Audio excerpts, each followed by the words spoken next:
female aspect in his laws of the universe, which he explained in probably the best way that I've ever heard anyone explain, barring Lao Tzu perhaps.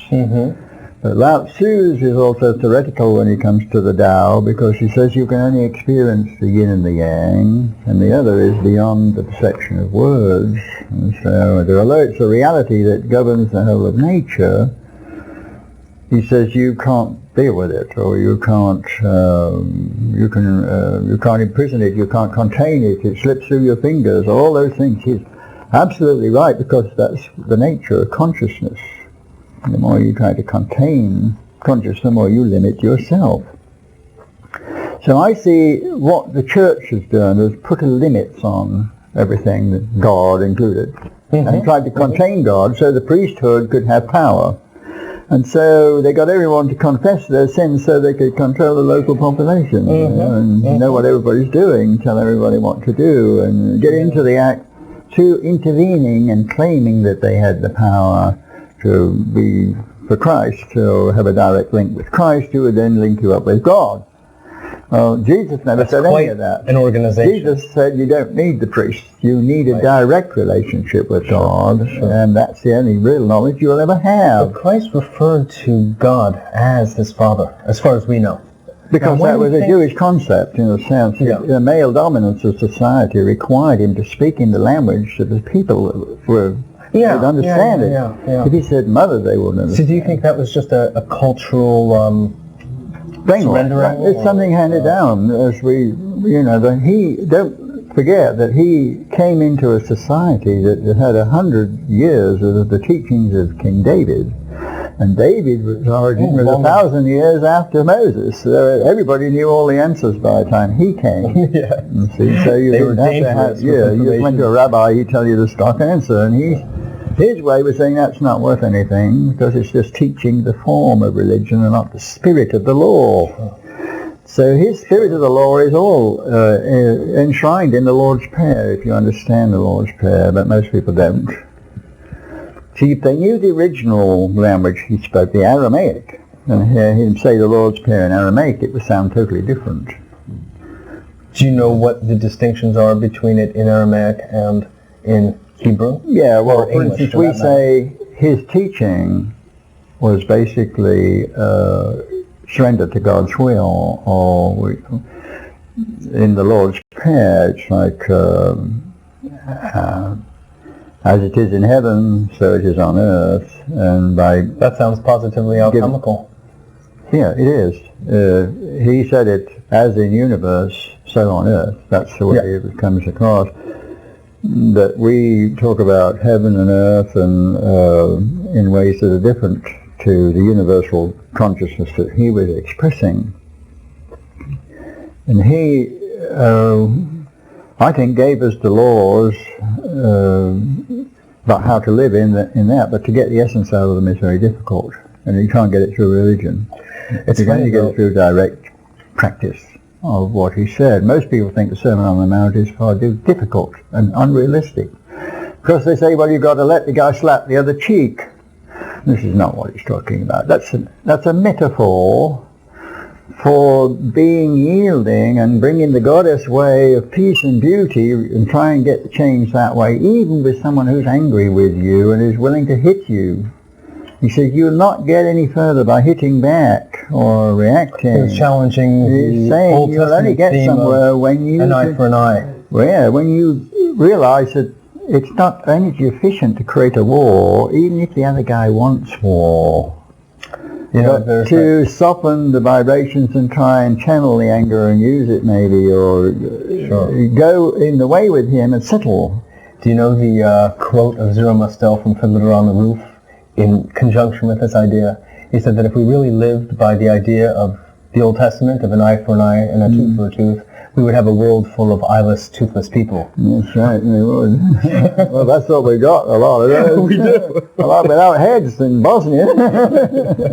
Eyeless, toothless, and headless, not to mention heartless. But we're doing something about that, folks. In fact, maybe we ought to introduce you at this point. Okay. We are speaking, and then we'll pick up where we left off. We're speaking with Christopher Hills today on A Better World, with your host, Mitchell J. Rabin, and welcome, glad that you're with us.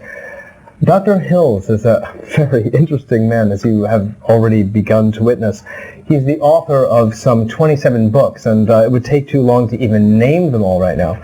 He is a true revolutionary, iconoclastic, original thinker, and his thoughts and philosophy have spanned many, many different fields, from food to economics to how to live in this world in a most creative and fulfilled way. Some of the books that he has written are Dr. Hill's Brain Recharging System, Creative Conflict, Creative Imagination, Everything is Now, Exploring Inner Space. It goes on and on. I'm going to bring you right up to date and just show you the last book that Dr. Hills has written, called The Book of Vision. And this is generally available as it comes into focus. Voila. In bookstores across the country, Christopher? No, it's only just printed. That's practically the first copy. Oh, really? Because I only just grabbed them as they came out and came from the printer. Yes. Well, I'm honored to hold it. Will it be available, however, in bookstores across the country? This is a vision of a certain company I formed to feed the hungry many years ago and ship Spirulina. We brought it to this country in Japan as a food, and I thought, for 15 years I studied it as an answer to the hungry and put factories in the different countries. And so this is a book about the vision of that company and how it can change ourselves by not only eating the products of nutrition, which are advanced products, but also in actually running our business a different way, thinking of ourselves as abundant rather than always surviving, always making it. Getting into the energy that we can induce in ourselves when we remove certain thoughts or cultivate some of the thoughts that Jesus was talking about, or Buddha, or but some of those thoughts, as they're passed down, become polluted and self-destructive. You see, the Buddha said that compassion was the most important thing in life, or mercy, and Christ was saying that the love and the female way of going and meeting your adversary and going along the road with him and settling rather than going to court and fighting it out when, head to head. Through adversity and conflict. It doesn't work, it's not efficient. So he's recommending a more efficient way of using our attitudes and energy. But the Buddha said, well, I'm not even going to be enlightened myself and enjoy it unless everybody else gets it. So I'm waiting for the last sentient being on the planet to be enlightened before I'll enjoy it. And I'm saying that's a negative thought. You do yourself in. You never do get enlightened with that thought. And I don't think the Buddha himself said that. I think he said something about compassion, definitely. And then I realized that if you do yourself in and you're over-compassionate, then you give yourself away and you have no power. And that's what happened in a sense, because Buddhism rose as a philosophy, but it hasn't taken over the planet and thinking, and the way of thinking. And there are many Buddhists who are thinking of that vow, the Bodhisattvic vow, which says, I will not be enlightened until all sentient beings. And I'm saying if you have that thought, you never will be enlightened, because you're waiting for everybody else who has free will and they can go any way they want, and so you're relying on them. And I'm saying, God didn't say that, and the Goddess didn't say that, because it's self-defeating to say it, and God never gives you a self-defeating thought. He'd say, if you're going to be the Buddha, you've got to say to yourself, if there's going to be only one happy person on this planet, it's going to be me. Because I've got to be the example, right? And if I'm the Buddha, I've got to be there. So it's the opposite thinking now. You've got to get the enlightenment for yourself before you can start talking about it. But there's an ironic thing, Christopher, because when you say that you are going to be working for the benefit of the liberation of all sentient beings, something happens inside you internally. Something happens which actually helps to enlighten you at the moment. Well, that's what I have found. Those thoughts. So there's a paradox inherent in the phrase. The explicit statement, but the phrase, I'm putting myself second, I agree with you. But the phrase, you see, that's where we go wrong, because words don't enlighten anybody. The scriptures are only guidelines, and unless you have a knowledge already within you of the scriptures, you're not going to get much out of them. So I'm saying words cloud the issue of enlightenment all the time. It's energy that enlightens you, not words. Concepts which humans deal with in talking to, like I'm talking now, a lot of words, they're not my words, they're invented by others, by consensus that wrote them in the dictionary. Yeah, right. And that's what we're tied to in our communication, is the limitations that others have handed down to them and brainwashed us, that this word means this, and this is the definition of this and this. So when people bandy these things around and throw them at each other, everyone has a private meaning for each word, unless they rush to the dictionary, right. And then it's still somebody else's opinion. That's right. So I'm saying you're living in the past, talking words at all. So I'm saying get rid of that. Get rid of the thought that your concepts are any use to you in this area. They don't tell you what consciousness is. So as long as you're not aware of what consciousness is doing for you, when you put the software in it, it's like a new computer when you get it, but unless you have the instruction books, sure, you go on thinking like everybody else has thought for centuries. And that's the problem. We are living in the past most of the time, even when we think we're in the now. And I'm saying let's get into the pristine now that has no karma in it, no thoughts of the past, even though you are the living total of all the things that have ever happened to you in all your incarnations. And all your thoughts are the result of that essence. Unless you get that out of the way, you can't start fresh. And you need fresh consciousness to be able to program it with new stuff. And is there such a thing then as thoughts in the present? Well, there is only the present. You just said that we're living in the past. Yeah, but people live in the past, but there's only the present. So until they get into the present, their mindset is always that there must be value to the past. History always repeats itself. Let's learn from history. You never will learn from history because history itself is a distorted exercise by historians and everybody have their own opinion, and you accept that, then you're accepting, then you're really in trouble, into somebody else's trip again. You never have first-hand experience by reading a history book, right, or any other book. But what you can see is variations in thinking and distortions in thinking, and you can get a certain psychological headset of those who decided to be the commentators on certain events.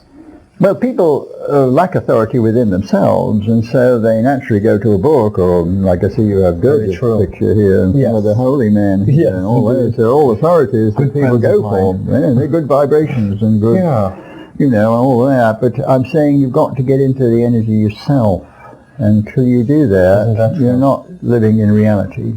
But I'm gonna challenge something you're saying, because while I agree with you that words and concepts are not reality, on another hand, I think that they represent an aspect of reality. And when we get words from the sacred languages, Sanskrit, Hebrew, and others, and these words, which are also sounds, when they are uttered, they are presenting us with a power, a vibration, a vibrational rate that we could stand to embody to enlighten consciousness. I've come to understand that more. They have a role, and while they are not reality, they serve reality. Is my point. Okay, let me answer that. Okay. It's true what you said from a human point of view, but from a cosmic That's the only point one I of have view. so far. I know. Well, I'm saying I'm working on we've got to get out of that human view of looking at things, because it's too self-centered. It's too coming from the consciousness which is self-regarding all the time. It doesn't really get out of itself in order to experience things as they really are. And I'm saying that whole thing that you just said about Sanskrit is, for thousands of years it was true. There was only really Sanskrit that you could express spiritual concepts in, because that language was written specifically to do that. And it's not an everyday language. In fact, it is a dead language, like Latin. It's only used by holy people. Right. Like doctors use Latin. And so no wonder the living language that we're speaking in now, which is English, doesn't convey, it doesn't have any words really to say what mind is or what the various aspects You have or to what learn you're Pali. saying. So you can get from Sanskrit some idea that there are other dimensions and other ways of looking. Yep. But again, it is a created language, a man-created language. Sanskrit means the complete created language. It means they took 1,000 years to write that from the original The word itself, Devanagari. Sanskrit means that? The original stream of consciousness that created Sanskrit was from holy men, and there was no grammar to it. It was just words strung together, and you had to know the grammar, you had to, all the verbs are at the end and all that sort of thing. Mm-hmm. And so it was different, but Sanskrit is quite different to our language. It is a language of vibration. Sure. But it's a linguistic music. Right, it's chanted, it's never spoken. So it's like singing, but it's a heart language. Yeah. But the problem with all language, that I'm saying, is it introduces concepts that could be real, but they're not validated until your consciousness makes them real. Very true. And so when you're dealing with Sanskrit or any language at all, you're dealing in concepts that are given to you by others, and it might be a guideline to what's there. But until you start getting in like frequencies of energy, like this television is coming through on a certain frequency, and so it presents you with a picture, of reality, but just looking at me on the television doesn't tell you anything about me, or President this or President that. You might be up to all kinds of things, but he looks great on television. And I'm saying those images we have are confirmed by language, and we are explained by language. And in the same way that scriptures can be explained in Sanskrit, they do not give you a direct experience of it.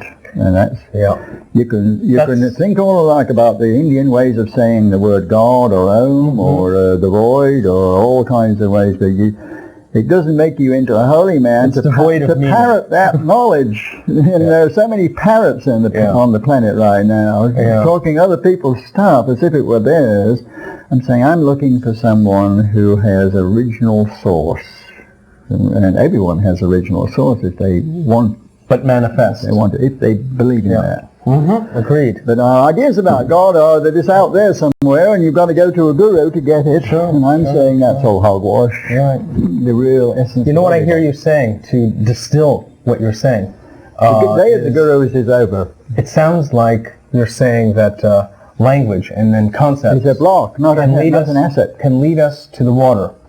But it can't make it drink. Cannot make us drink. Right. That's right. And I think until we get that knowledge in our heart that you've got to do the work on yourself, you can't keep on doing things that humans do and hope to get away with it, because you never really can, although it appears that we can break the law and never catches up with us. Pay for it. Yeah, well, that's karma. Every time you have a thought injurious to another, you injure yourself in a way, because you have to go through hating that person for so long.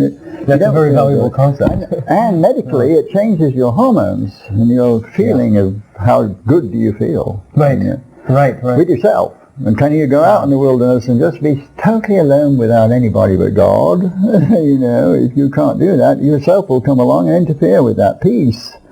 So you've got to do the work wherever you are, in a monastery or out in the world or whatever. You've got the same work to do. Yeah. And so male or female, it doesn't make any difference. You've got to deal with this aspect of consciousness, whatever organs you might have, whatever way a female might go or a male might go. That each entity is male and female, and they have to develop that side of themselves.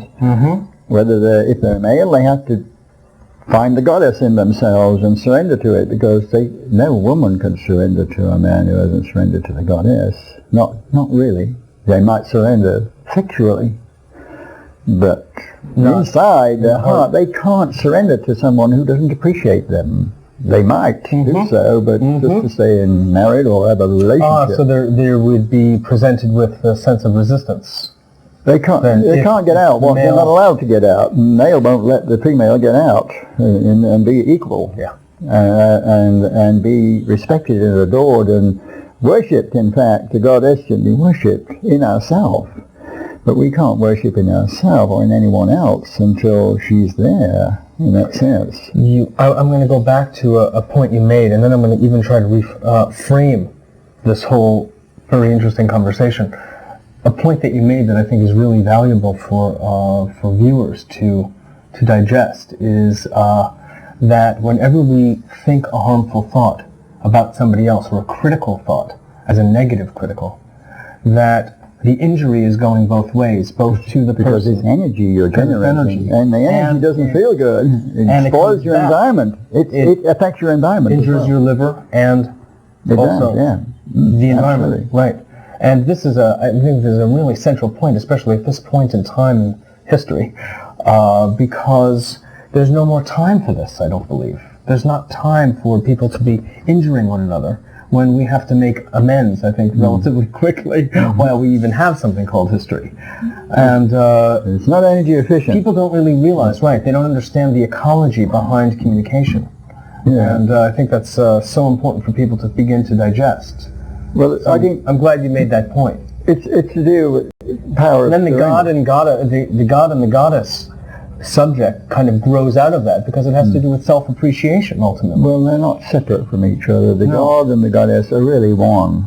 But they're aspects, as you said. That through words we might get at aspects of things and get into aspects and see things from angles, but it's not like getting in the center and feeling the heat.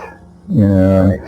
I'm saying to get these energy centers all balanced and working, you have to do some new software on yourself. The first software you have is to stop thinking like a self-centered being and to think of it as an all-pervading being so you see everything and not just your little picture of Your it. little niche, There's many sides to every story. That Until sounds you get, bodhisattvic, though. well, I'm saying you can always get something out of a story, but it may not be the essence you need for yourself until you open yourself to the intelligence of the universe, which you first have to realize is there, and it is running the show, and it's running your body from moment to moment. The energy of our intelligence, of our cellular system, is so incredible, and it's so sensitive to our thoughts, every thought. If I have a thought that the rent check I haven't got it, so I'm worried. And in the unconscious, I'm hoping it'll come, but it's going to affect my feeling about myself and others, and I see others have got plenty of money and I haven't, so I'll feel a little either jealous or bad, or I don't know the secrets, or whatever it is, and it could be something else that makes you insecure, like a relationship. You fall in love and you realize the other one doesn't love you as much as you love them, so you surrender all the time and they don't. And so it goes on and you get more insecure, and then you're covering up for things you're seeing, that in order to preserve the relationship out of love, for doing things from love, you find that yours come off without anything, and you sell yourself away for nothing, and you finish. That's what humans are doing all the time through trusting people. I'm saying you don't need to trust anyone. Really? No, you'll be in trouble if you do. So whoever it is, there's no one that perfect that you can put your destiny 100% in their hands. Word. I'm saying, God forbid. I'm saying you don't need to trust anybody. Okay. Could you? You see, don't trust yourself. If you trust yourself, you say you can't trust anyone else till you trust yourself, right?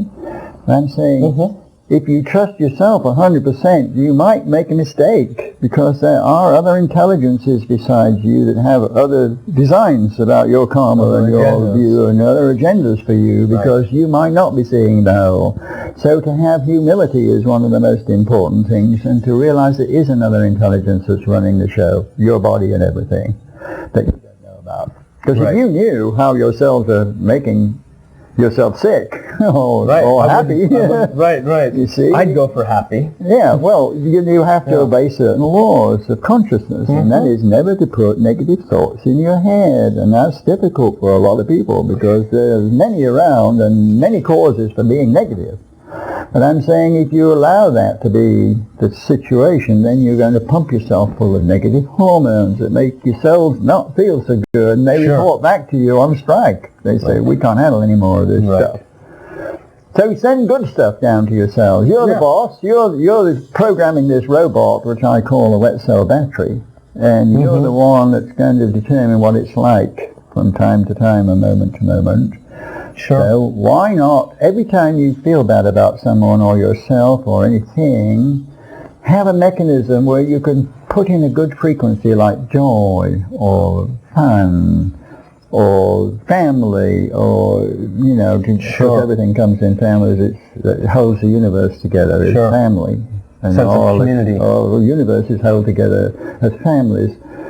Insects come in families, trees come in families, everything, atoms come in families. They're orders of energy, and we have to get in touch with that energy which brings about union between people rather than separation. And all thinking usually brings about separation because people have different opinions. They all want to get their 2 cents worth in, and so they're always waiting for everyone to stop talking. And we're like that too. We're trying. We've got so much to say. It's come out of every pore. We want to pour out. That is true. I want to just come back to this last book of yours that I want everybody to know about. So when it gets out of the publishers and into the hands of bookstore owners, you all can get a copy of it if you like. Because right before we began to shoot, Christopher, you had said that while you are famous for your work with Spirulina and bringing forth the Light Force Company as a new model, a new philosophical, new paradigm for doing business, which is in service to others, at the same time nourishing those who were involved in it and eating of spirulina. You've also said, but you did that because no one else was doing it and it needed to be done. But for yourself, what you feel is your deeper purpose, something connected to but different than that.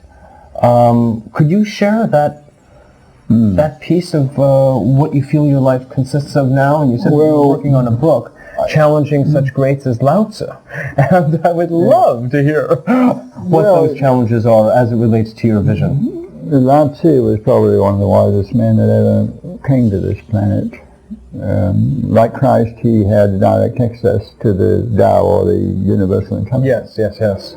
But to get what he did in words is an amazing feat. Because it is the most economic verses you can read in life. God, is that true? And that inspired me.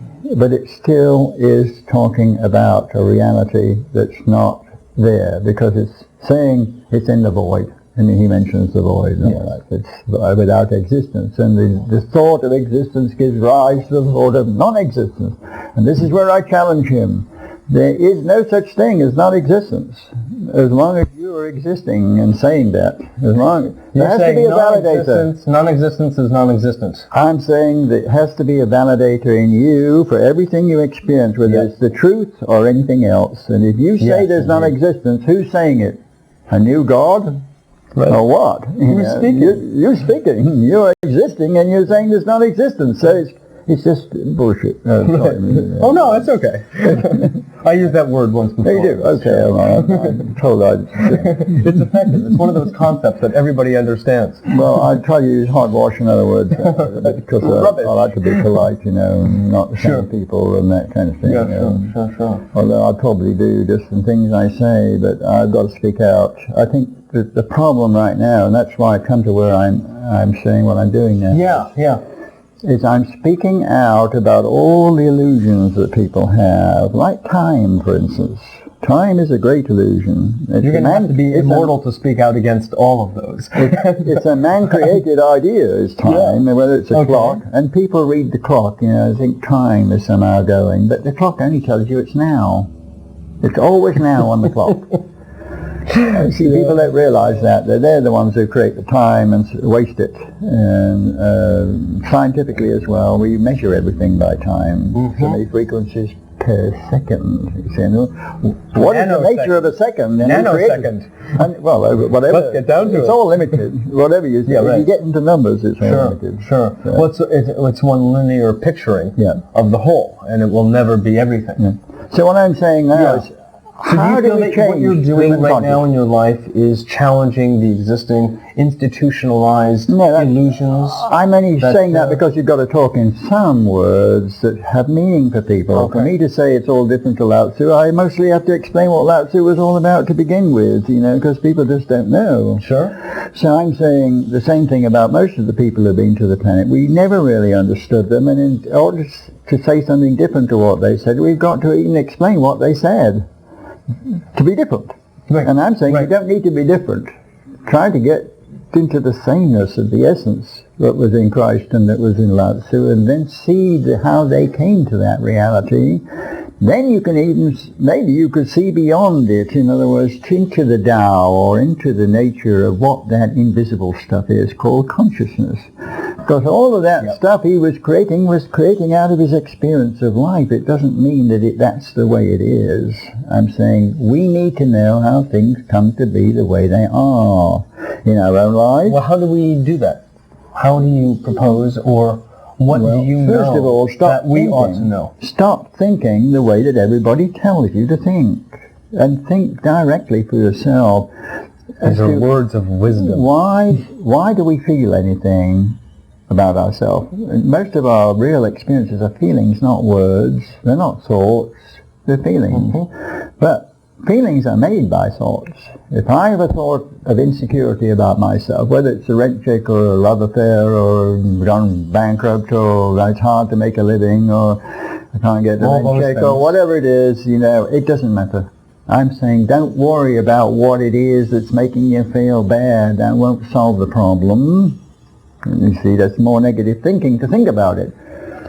Get into the habit of thinking that everything can be made positive if you have surround the negative. Don't deny the negative. Sure. If it's there, whether it's created by humans or not. It might not be real, but it's made real by validating it. I'm saying try to get that thought of the problem out of your mind and put lots of positive thoughts around the problem so you can stand back and see it from a totally different aspect.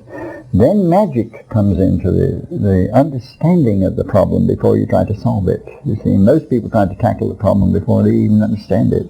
Out of reactiveness and fear and all the other things that come to us, we get in, how are we going to get through this, and how will I ever get my lover back, and all the things that people worry about and have great meaning for them because it makes them feel bad or makes them feel good. So study the things that make you feel good and put those thoughts in there. And there's a number of frequencies which you can get right away. Everyone can get them if they want them, but they don't believe it. Such as? Joy. You can have fun and joy and give yourself good feelings if you can only start fresh every moment. And how do you do that? You have to forgive everybody who ever injured you, and forgive yourself, most of all, for being such a fool, for being taken in by all these scammers. Forgive yourself, and get a clear state of it, because that's the way you get rid of karma. Karma is nothing but the total sum of everything you've thought and done. So you are the essence of all of that. So I'm saying, take that essence and put it away on the shelf and a chip somewhere, file it in a file that you don't need, and then you've got clear consciousness to do anything you want with. All the options are there, and you can put any thought in there you want.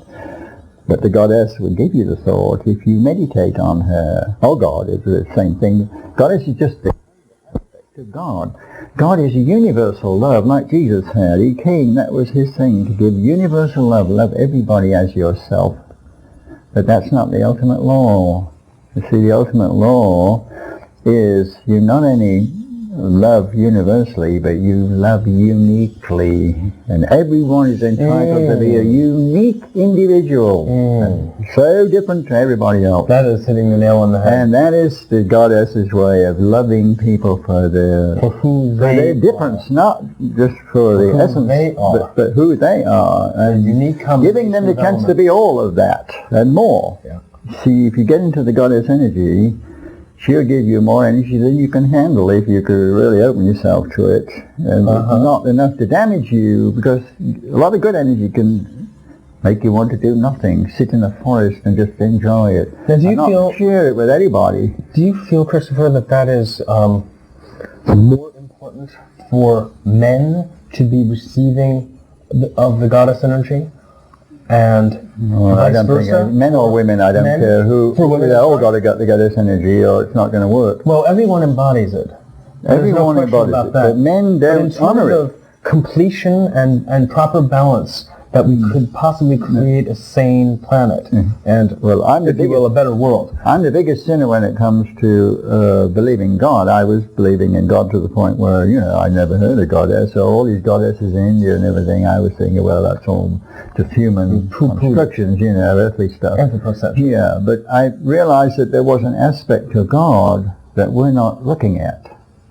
And that is his wonderful love for everyone, or her love for the uniqueness of creation. Every atom of the universe is really not separate from the whole, and it's loved universally by God, but it's loved for its unique being. Every atom is loved by the goddess energy. So I'm saying that completes the human in themselves. So the energy Ida and the Pingala, which is going down either side of the spine in yoga, when it crosses over in the chakras and balances, that creates another energy, a new energy. And so when it comes to the top chakra and balances there, then that energy becomes the divine energy, and that's where you get the direct perceptions. But that divine energy is the male and female together. Balance equally. Equally. Absolutely. It's the yin and the yang. It's like a thin line between the yin and the yang, and if you walk that line, you're on that energy. You see?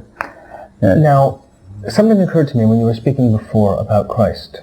I may as well just bring it up, which is that he was, among other things, an iconoclast, as the essence of his being, I would say, because he was directly challenging all the authorities and traditions into which he was born. He had to. Now, wouldn't it have been interesting if he decided to go the full distance? And this is just my own making.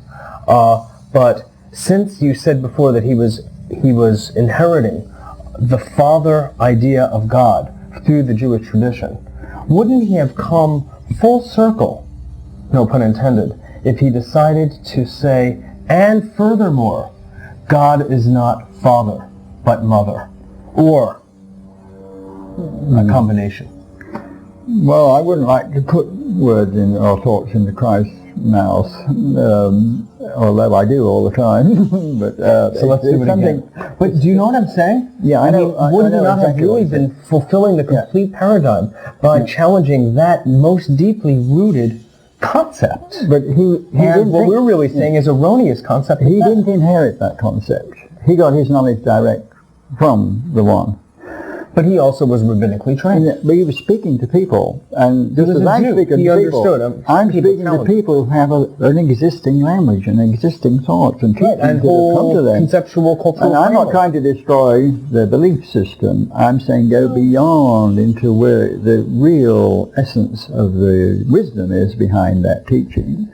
And I'm saying he would be wise enough to use the words that people use and the concept that people already understand, and give new analogies, like whether it's wineskins or lamps or whatever it is. He used everyday analogies. Yes, indeed. To bring it down to real life on the planet. Right here. And we have to do the same. We have to discover new analogies. Wineskins don't work anymore. We don't use them. We don't use hurricane lanterns anymore. So, oil and lamps. We use mustard seeds, though. But we still don't realize what he said in that if we thought with seed crystals, those thoughts would gel and as it were, come into their saturated solution, and they would manifest. We can have seed thoughts. And that's what he was talking about. The truth is a seed, you remember. He said you plant it, and you get out of a corn 100 times that's how the truth is, he's saying. Yeah. Once you get into the stream of thinking and living the truth and walking the truth, it multiplies 100-fold. And I'm saying that's true. That's the goddess energy that it does for you. Once you get into the consciousness that is pure consciousness, it has no thoughts or concepts in it at all. It's just pure energy. And so you can put in it whatever you like and it will manifest. Like magic. But it has to be done properly. You can't just pray and think it's going to happen.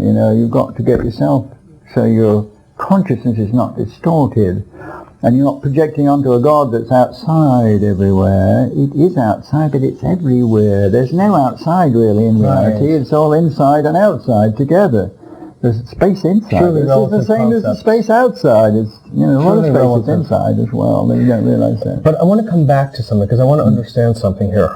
Because you've been doing a lot of work in the area of goddess energy and bringing that idea into form for people to reflect upon and to incorporate into their thinking and their hearts. To balance their out experience. The thoughts about the Father, exactly. God. Now, on that basis, exactly, Christopher, I wanted to know, before I was asking, it seems, by and large, that the male of the species needs more receptivity to the goddess energy. My question is it also true for the female? Or do the females need something else? Well, this whole question of receptivity, and if so, what? Is not just males or females, it's everyone. Everyone needs to be more receptive to everything. But we need particular things to which to be receptive. We don't know how to receive. We have different kinds the of problem medicine. is we don't know how to receive. We know how to give, or partially anyway. But we give sometimes when there's no appreciation for the gift, and so it's not worth anything. The gift that has not been received has not been given either. You see, we have to understand that we don't give our gifts away thinking it's going to have an effect on people, but if it's not going to be appreciated, we're wasting our time and money. And I'm saying, stop trying to give. Start to receive, and then you'll be able to give what you receive. But you can't give it until you received it for yourself. And I'm saying that's a different kind of thing. It sounds selfish, but it is real, because you can't do the other until you have received from God, or received from Christ, or received from the Goddess.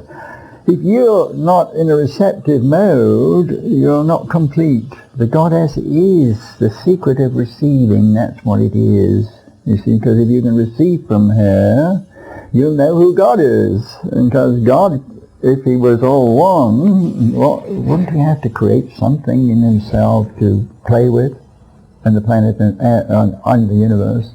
And the same if the Goddess came first, and there's going to be what the battle is to was first and all that, she'd have to create the God anyway to play with. One of them created the other. So it doesn't matter who created what. What matters is what's real. And to find what's real in your life, you have to do some experiments with yourself, like trusting. And you can go and trusting all the humans you like, it all will come off wrong.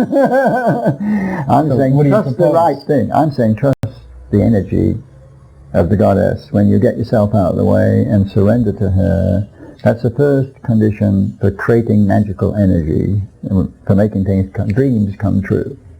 Now, is that attributing authority outside of ourselves yet again to a bit more of a... No, it isn't. It's realizing it in yourself, because you can't receive it. See, the Goddess is not really out there, and God's not really out there. He's everywhere, inside and outside. Every cell in your body has got God and Goddess in it. But just like you said before, this is past the time of gurus. It's past the time of attributing power to anything outside of ourselves. Why should we then be surrendering to the Goddess? Because you're surrendering to that part of yourself which is not complete yet in the human. See, the receptivity of humans is nil. Have you ever had a person who listens? They always want to talk.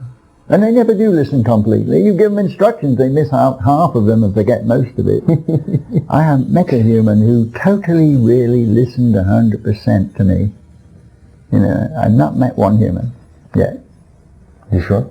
Never met. Even holy men.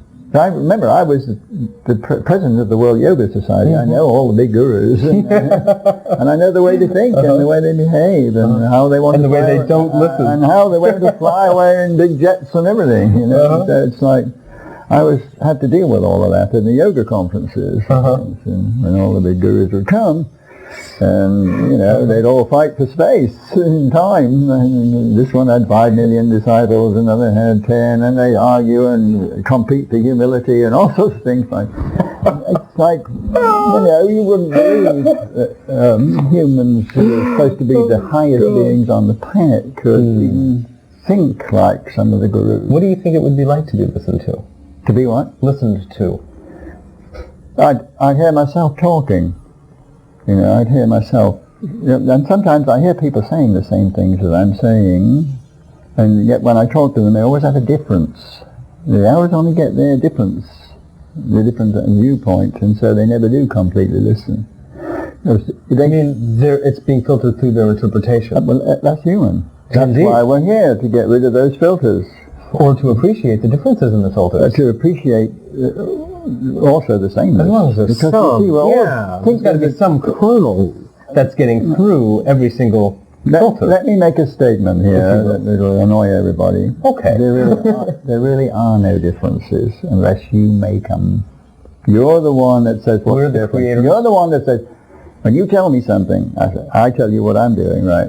I say, oh, yes. It doesn't matter what it is. It could be a hat you're talking about. And you just bought a hat and you come out the store and you say, I got a new hat. And the first thing they say is, my grandmother had one like that. Or I've got one. Or I bought one last week like that. Or I did this. And it doesn't matter if it's a hat or a new car or whatever. They want the same thing, so they talk about the car they're going to get. Or that's their response to you. It's a very superficial level. Oh, me, usually, and my 2 cents worth. And I'm saying, if you go to an intelligent person who will listen to you and long enough to understand fully what you think, then you can have some union with them.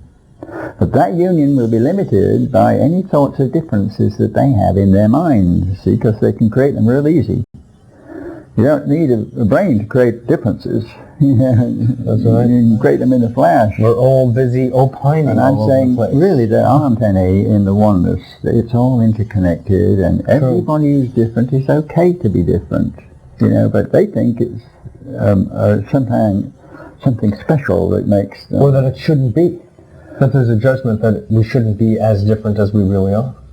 No, but be as different as you are, but realize that everyone's entitled to all the differences and has all the same options you have to be that way. And I'm saying, why do you want to make differences when you can understand the oneness of the universe, which makes all the differences look different? When really they're just different forms of the same energy.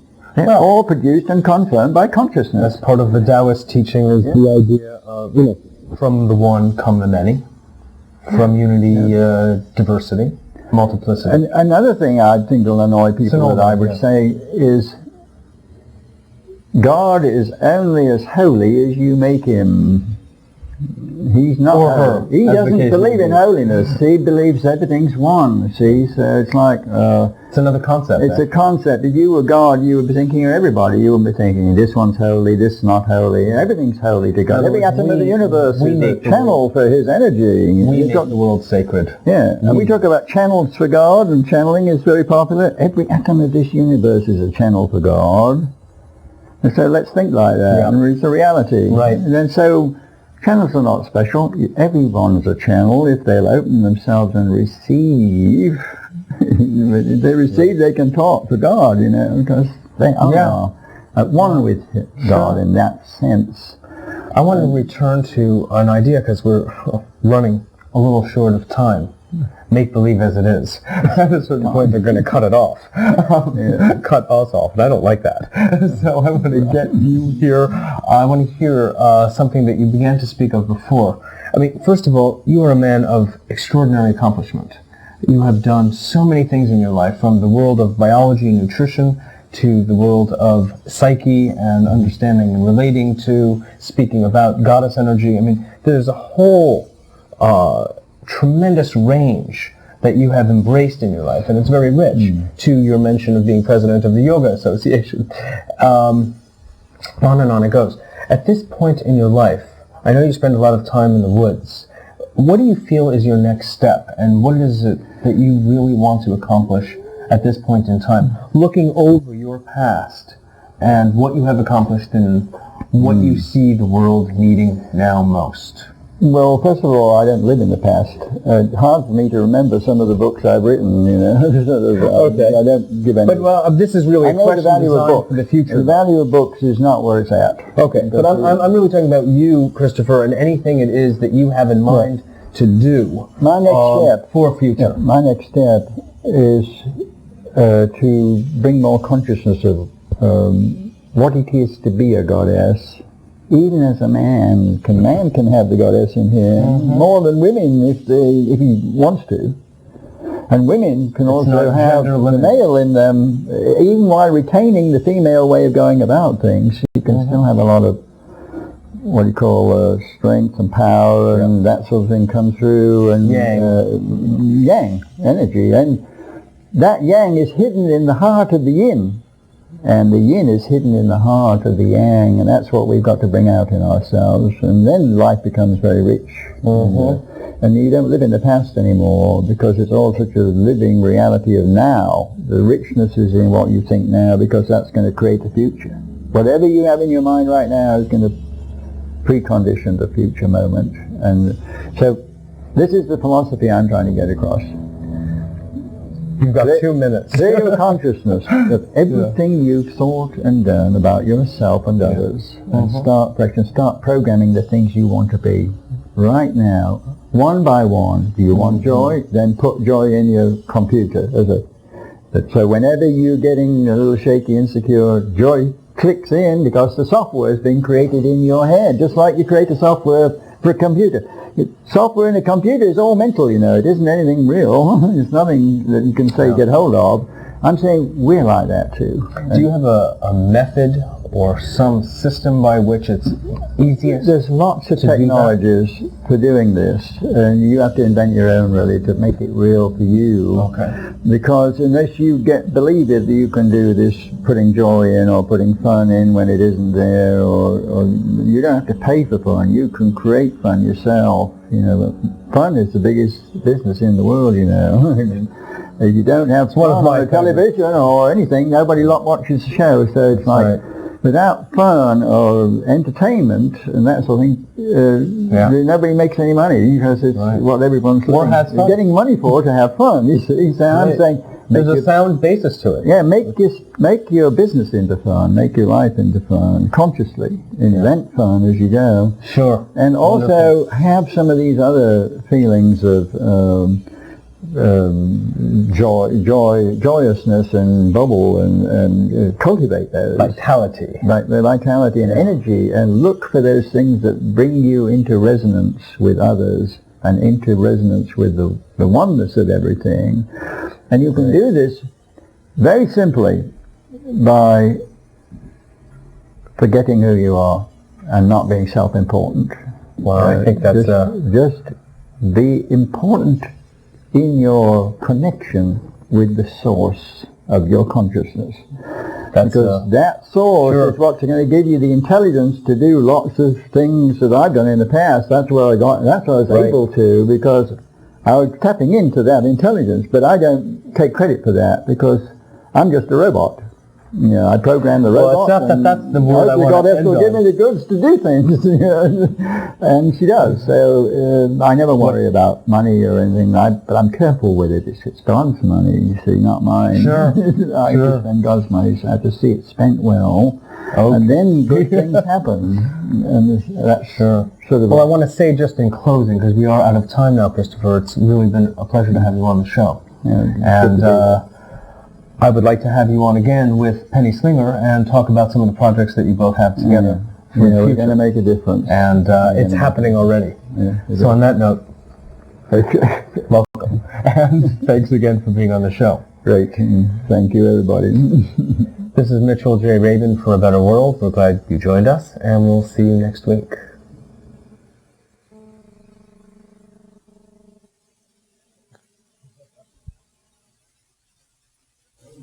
So, you know, it seems to me that more than anything, our sense of balance of male and female inside ourselves is what makes the universe run well and gives us the most fun. Because not to be in balance, not to feel love inside the male heart is one of the most boring existences we could possibly have. And since we tend to cast the whole domain of love into the woman's camp and her domain, you know, if we don't have that ourselves, what have we got? You know, it's tedium. It's mechanical. And men left to their own devices tend to be very mechanical if they're not incorporating the female energy. Well, I think it's because males are scared of it. Yeah. They don't understand how women think and work or get their way. Yeah. I mean, the woman has to do a lot of things to get her way that males don't know about. Mm-hmm. So what do you mean? Well, they have to get under their egos to begin with, or they get nowhere. If they confront an male ego right up front with their own truth, they'll be crushed, because he'll just come on out of fear that he's being hostile, he's wearing the pants, or or doesn't quite know what's happening, and there's a war. Like he's got to defend himself all the time against the female. Yeah. Because she's insightful, and she has insights, and when things are not right, she says so sometimes. If you just keep her mouth shut because she's going to get slapped if she says anything, then she's not going to come out with things, and he's not going to get in with the female benefit or guide or anything. Guidance, right. And so that's what's happening on the planet on a very large scale. God, is that the truth? And that's why the goddess has not had a voice and not been equal, and why we're in such a mess on the planet is because no one's listening to the goddess. Or they're saying, yes, in India they worship goddesses, but then they go out and kill each other, with their military or something. Well, that's why I think Aristophanes hit the point, a long time ago in the Frogs, when men who were going off to battle were going to be denied the female energy, the female joy of sex and love and the hearth, of course, which has within it the heart and hearing, since you were talking about listening, if you want to keep going back down. In war, you have to train men to forget being nice and goddess-like. Yeah. Just kill. Yeah. And that's the answer. Get the thing out of the way if it's in the way, not go around it, or let's say transform it. But that doesn't work. It doesn't work in business. It doesn't work in human relationships. It doesn't work in politics. If you undermine your opposition and somehow invalidate it that way, you never bring about a good situation. You've somehow got to show them the better way and make it more energy efficient. Teach them to be selfish in a different way. Teach them to do things for selfish reasons that are good. Like, if only you'd solve your difficulties and conflicts this way, it would all come easy. And then they go because they want it for themselves. And if they do good things out of selfish reasons, it doesn't matter. That's right. They're still good things. That's right. That's how the devil got rid of. Yeah. That's what Jesus said. And we know that do-gooders are sometimes the most dangerous people in the world. Well, Jesus said he was accused of healing on a Sunday, which was a sin under the rabbinic laws. And he said, the Sabbath. healing by the power of the devil. He said, if the devil does all that good, that's the way to get rid of him. You don't have a problem. And I'm saying that's true.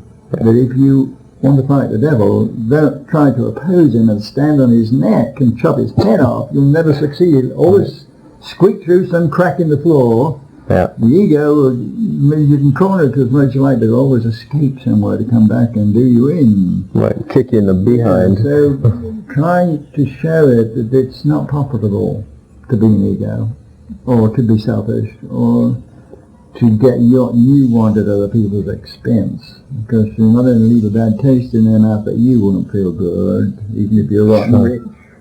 Sure. Feel good. You won't have love in your life. You won't have good marriage. You won't have anything like that if you get what you want without following the laws of the universe. And you can think you can break the laws of the universe, but actually you can't. And so it's a waste of time thinking you can, because it'll always catch up with you. Right. Ultimately. Right. In some life or other. Yeah. So I'm saying, why don't you realize that truth and just live that way, and things become easy. And you get to be able to do things that normal people just can't do, because they don't have the confidence in themselves, they don't have the resources that you can get by magical means. Magic is just doing things that everybody thinks are impossible. Sure. There isn't anything that's impossible if you have the help from the goddess. Mm-hmm. But you have to think that way, or you don't get help. You know, if you don't believe the goddess is there, able to give you the goods, then you won't get them. If you give them to somebody who really appreciates them. Mm-hmm. Mm-hmm. And has the... True of Penny, I appreciate her, and I attracted her to me with a 7-page list of qualifications. I didn't read the list until after I checked off on everything. Until everything checked off on that list, I didn't show it to her. I didn't want her to feel like she wasn't going to make it. Yeah. The last thing. Yeah, right. 100%? 100% on that list is now complete. Wow. It's very incredible. Job description fulfilled. Well, I'm saying everyone. It's a beautiful list. Oh, I'm sure it is. Maybe we'll get him to read it. Oh, that would be beautiful. People who read that list, people who read it say I should publish it in Reader's Digest. How to find your ideal mate. Right. I believe everyone can get the goddess of their choice. If they would only be specific in that. Yeah. And trust the goddess to deliver it. Right. So in other words, don't trust people, but trust the goddess. Trust the universal intelligence, whatever they call it, goddess or God. Yeah. I don't care what name. I don't think God cares. I think. Yeah. Right, I don't It's only a name. Believe it's there, whatever name you give it. Yeah. It can be given to you if you have the right attitude towards it. Just so if you ask for money, you've got to have the right attitude. There's not. That's right. Same as anybody. You see, the problem, I think, is a lot with what we were talking about male energy, that they thought that they had to close off the heart, and women and men have both done this, in order to get power. And this thinking what power is something to do with, what you can control in the world. And the illusion is that you are the one who has this power and you're controlling it. If you really understand, as Christopher was saying, where real power comes from, then you know that's not you, I, me having it, but it is something that can come through you if you open and surrender to it. And really where you need to open is in the heart. Very true. Soft power, as we say. It's powerful. The wisdom. More powerful. Yeah. It's more powerful than direct power. Water always overcomes the stone. Much more powerful because it's invisible power. It's not power that's shown. It's real power because it brings about real change. Sure. And the other is One is externalized power, the other is internal. But of Well, course, I don't think there's no difference again between what's in that. True enough. True enough. Manifest anything Right. in a physical way. Absolutely. Absolutely. And this is what women, when all the women's movement started, the mistake that they made was thinking to get power they had to try and seize power in a male way, because that was what was working in the world. Very true. What they need to know is that their real power is the wisdom of their hearts, and once they can access that, then they can transform the whole of reality. And being fully female. Not wearing the male's pants. Do you know? There is a difference. Fully It's female. uncomfortable. Yeah, but you know what I mean. I'm saying I metaphorically. think men would be happier in flowing robes too. Yeah, that's right. And many have been wearing them for a long time, especially in India and elsewhere. I was, in fact, even on the air, I was wearing a sarong recently. A friend of mine was doing some Hawaiian bodywork on me. Yeah, so I agree with you. Never being out of uniform. Yeah, but just to use the internal-external language for a moment, just for convenience sake, it was the women in the women's movement that tried to embody power the way they saw the males having power, which has to do with money, legislation, that kind of, that's what I mean, right? External, political power, right, as opposed to the real power. And so we ended up with a lot of females. A battle, absolutely, and we don't have a chance to have real females because they've misunderstood what it is to be female. You see, I used to be very critical of men, and I still am in many ways, that we screwed up the planet. And I think there's a fair amount of truth to that.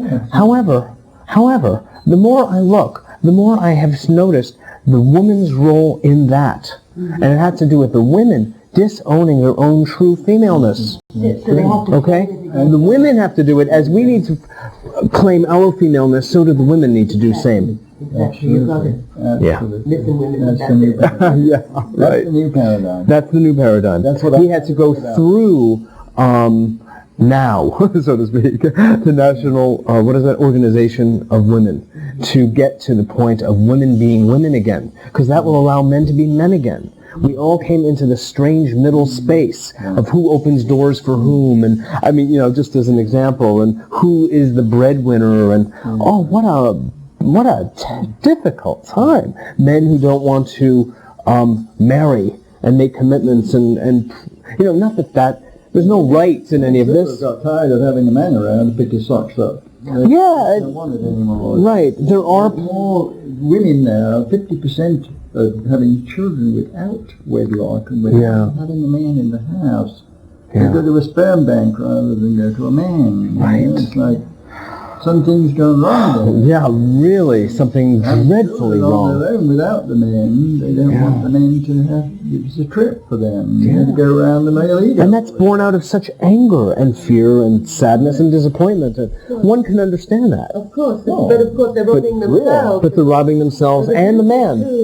I mean, to be able to serve another as one serves oneself too is a wonderful gift, a beautiful thing to be able to do. But to have it expected of you is something that takes away all your own power in the situation. So you want to do it because it's your offering, not because it's something that's expected of you. Absolutely. Absolutely. It's a pure flow from love. Yeah. And the other thing, absolutely, I think that we have to see is that women must not allow themselves to be put down as they have in the past on the planet. You see, if a man tries to dominate and succeed, it's because a woman allows him to do that out of love or surrender or whatever explanation. And so she has to be demeaned or eat it. Right. And that doesn't sit well. Does not work with a human, male or female. Right. That's right. And I'm saying she no longer can afford to give her power away. She has to claim her power. No more self-denial. Yes, it really is. No more martyrdom. No martyrdom. Very true. Martyrs are all done. Finished. That's right. That's they right. haven't taught humans anything. Yeah, right. That's how to die wrongly. Right. As God said, what are they dying on the cross for? Or what are they dying on a pyre of fire? Why are they immolating themselves for me? I don't want that. I want a living, breathing, kicking, walking God on the planet who can do more damage for me, not go and get themselves killed in some false idea that God wants me to die for him. Or the greatest thing that I can do is die for God. It's a twisted perverse psychology. Really true. Hair shirts and all that stuff. It's like so perverse. But again, it's from an idea of goodness. But have pleasure in the name of God. Of, like inside and outside, and that heaven is somewhere else, rather than thinking that heaven can be here and now, and heaven is on earth, but it's just in our consciousness. I always say that heaven is only one thought away. Right.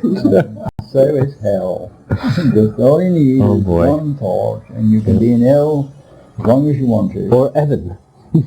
And I'll say, if you get rid of all negativity or belief in negativity or belief that it's going to do you any good to think negatively about anything, I don't care what it is, I believe negative thinking never did succeed in doing anything for anybody. Not one negative thought do I know that doesn't that served something higher. Yep. And all negatives are surrounded by positives, and solutions come like magic. Like people come to me with impossible problems, and there's many things they haven't even thought about. They're so wrapped in their problem that they can't solve it. I'd say, well, why start thinking differently about yourself or about what you expect, or there's many things that are stopping you from looking at the ways out of this problem. And it's to get into a different attitude. Absolutely.